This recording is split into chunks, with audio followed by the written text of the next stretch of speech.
खासतौर पे अब जिस तरीके से राष्ट्रीय अध्यक्ष अखिलेश जी ने चुनाव लड़ा, कई कयास लगाए जा रहे हैं कि आप भी लड़ सकते हैं, आपके बेटे भी आ सकते हैं। क्या है सच्चाई? पूर्वज की जनता जानना चाहती है। देखिए, ये तो हमारा राष्ट्रीय नेतृत्व तय करेगा और जल्दी तय कर देंगे। ये है, जल्दी तय हो जाएगा, देरी नहीं करेंगे। नमस्कार, मैं हूं राजीव कुमार और इस वक्त हमसे बात करने के लिए समाजवादी पार्टी के महासचिव शिवपाल यादव साहब हैं। शिवपाल साहब, एक तरफ तो गर्मी चल रही है प्रचंड, दूसरी तरफ चुनाव की भी गर्मी चल रही है। क्या कहेंगे, किस तरीके से तैयारी? देखिए, हमारे समाजवादी पार्टी ने पूरी तैयारी शुरू कर दी है। सभी 80 सीटों पर और सभी 75 जिलों में अब समाजवादी पार्टी अपना शिविर लगाएगी। शिविर लगा करके सभी संगठन को मजबूत करेंगे, ट्रेनिंग देंगे और उत्तर प्रदेश की सभी 80 सीटों पर, और यहाँ तक कि हम लोग सभी सेकुलर पार्टियों को इकट्ठा करके 80 सीटों पर चुनाव लड़ाएंगे और सभी विपक्षी एक हो करके और खासकर सेकुलर लोगों को इकट्ठा करके 80 सीटों पर भी हराने का काम भारतीय जनता पार्टी को करेंगे। इस तरीके से सबके साथ मिलकर चुनाव लड़ेंगे, लेकिन जो पिछली बार का चुनाव रहा समाजवादी पार्टी का, वो मिलकर लड़ना और गठबंधन करने का अनुभव अच्छा नहीं था। इसको तो राष्ट्रीय अध्यक्ष जी ने कहा, आप क्या कहेंगे?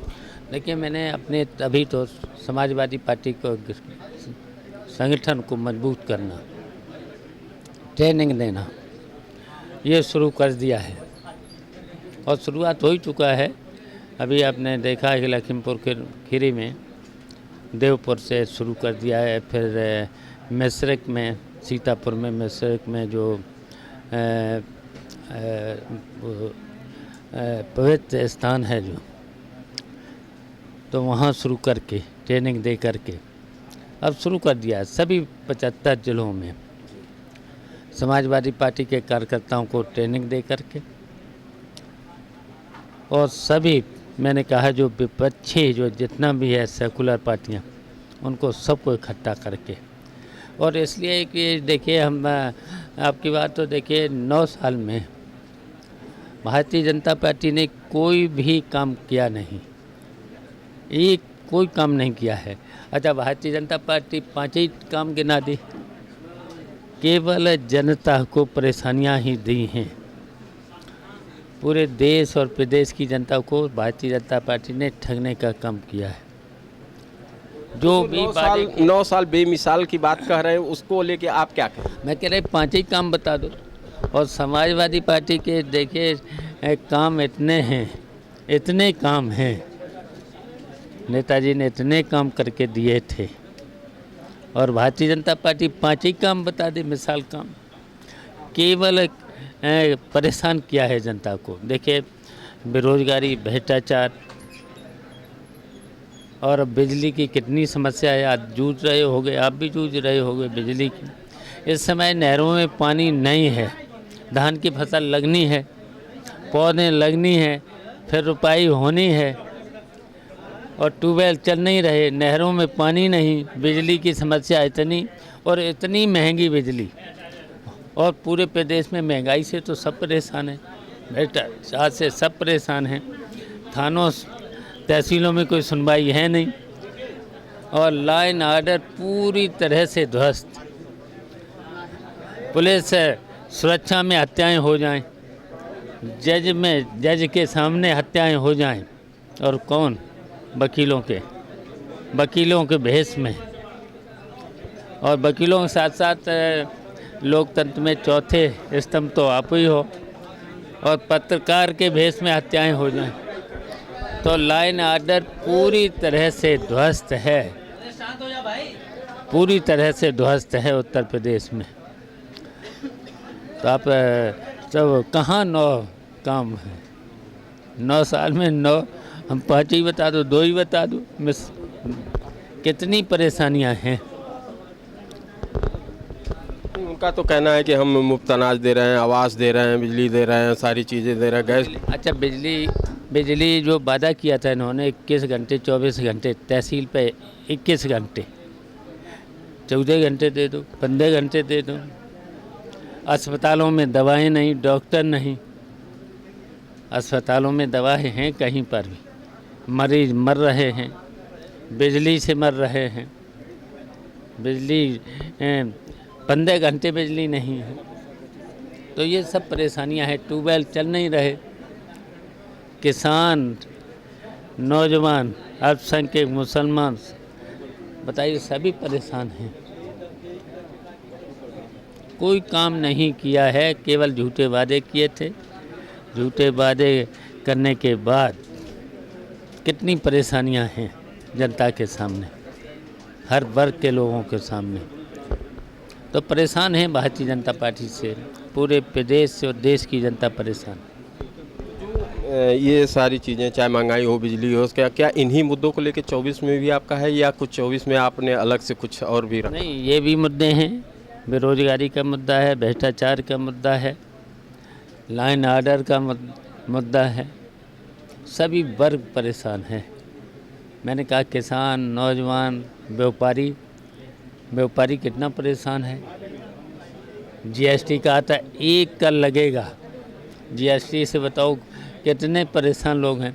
यहाँ तक कि देखिए संविदा पे जो कर्मचारी हैं 5500 रुपये मिल रहे हैं, उन पर भी जीएसटी। कितने बार जीएसटी लोगे?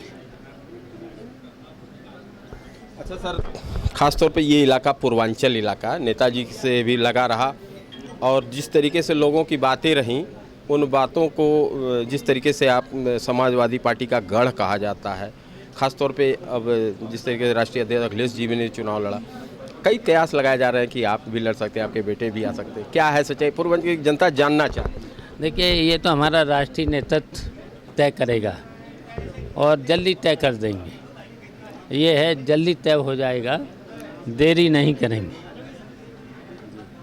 देरी नहीं होगी। अब इंतज़ार करो, बहुत जल्दी हमारे प्रत्याशी तय हो जाएंगे। और अभी तो हम लोग संगठन को मजबूत कर रहे हैं, और संगठन के साथ साथ जो हम लोगों ने अभी तय किया है कि हर ज़िले में शिविर लगेगा, और शिविर लगेगा तो भारतीय जनता पार्टी ने जो वादे किए थे, हर वर्ष 2 करोड़ लोगों को नौकरी देने का वादा किया था। कहाँ नौकरी है 2 करोड़ हर वर्ष? कहीं नौकरी नहीं दी। किसानों की आय दोगुनी का वादा किया था। बिजली का 24 घंटे, आज उत्तर प्रदेश में तो हिंदुस्तान में सबसे महंगी बिजली, और 15 घंटे बिजली मिलना ही नहीं। 1 घंटे में कितने बार टिपिंग होती है। हाँ? परेशानियां हैं इस सरकार में, परेशानियां ही परेशानियां हैं, कोई काम नहीं। मैं कह रहे कि 9 साल के 5 ही काम बता दी सरकार भारतीय जनता पार्टी है। और समाजवादी पार्टी के अगर यहाँ गिनाना शुरू करें तो गिनाना शुरू करें 24 घंटे लग जाएंगे गिनाते गिनाते। काम इतने काम किए थे। शिवपाल जी, ये आजमगढ़ का एक मुद्दा और चल रहा है कि जैसे पूर्व की सरकार या स्थानीय विधायक हैं दुर्गा प्रसाद, उनका ये कहना है कि हमने विधानसभा में असेंबली क्वेश्चन करके जो प्रस्ताव लाए, जो बजट लाए, स्थानीय लोग ये कहते हैं कि वो सरकार की पॉलिसी है। अब यहाँ पे जो विकास हो रहे हैं उसको ये श्रेय लेने की कोशिश की जा रही है कि मैंने किया। इस तरह की भी चीज़ों का आप संज्ञान लेंगे? देखिए, यहाँ तो जो लोकल हैं उन स्थिति को मुझे तो लोकल ही बता पाएंगे। अभी ये जो समस्याएं लोकल हैं, ये हमारे नेता बैठे हैं। इस तरह की समस्या तो हर जगह आपको देखने को मिलती है? नहीं, कोई ज़्यादा समस्या नहीं है। एक जमीन एयरपोर्ट के, भारतीय जनता पार्टी कोई काम ही नहीं कर रही है, विकास का काम कोई कर ही नहीं रही है। एक काम बता दो यहाँ किया हो। अब एयरपोर्ट की आप बात कर रहे हो, एयरपोर्ट की बात, एयरपोर्ट की क्यों नहीं किसानों से सहमति बना लेती? कि अगर किसानों से सहमति बना ले, किसान अगर हम लोगों ने तो 4 गुना किया था, 4 गुना किया था। हमें राजस्व मंत्री थे, 4 गुना मैंने खुद मेरी कलम से हुआ था। हैं, अगर 4 गुना किसान मांगते हैं, तुम 10 गुना दे दो, किसान सब दे देंगे। अगर बनाना है, इन्हें बनाना ही नहीं एयरपोर्ट। भारतीय जनता पार्टी को एयरपोर्ट बनाना ही नहीं है। अगर बनाना होता तो किसानों को सहमति कर लो। किसानों से तुम 4 गुना की जगह 6 गुना 10 गुना दे दो, किसान दे देगा जमीन। ठीक। चलिए बस अंतिम सवाल होगा सर कि जिस तरीके से पूर्वांचल की जनता में चर्चा थी, मेरा फिर वही सवाल है, क्या आप चुनाव लड़ रहे हैं? अब वो राष्ट्रीय नेतृत्व तय करेगा। नेतृत्व में आप थिंक टैंक हैं, आप भी तो राय देते लोग होंगे, सबकी सहमति से जो सहमति होगी राष्ट्रीय नेतृत्व की उसका पालन किया जाएगा। शुक्रिया शिवपाल जी। तो ये थे शिवपाल यादव साहब। इनका साफ तौर पे कहना है कि बढ़ती महंगाई और बिजली को लेके जहां समाजवादी पार्टी अपना अनुबंध कर रही है और साथ में 24 के लिए वो अपनी तैयारी भी कर रहे हैं, तो आजमगढ़ में चुनाव लड़ने की बातों से भी ने कहा कि जल्द ही इसका भी फैसला होगा कि वो चुनाव कहाँ से लड़ेंगे। राजीव कुमार, आजमगढ़, यूपी तक।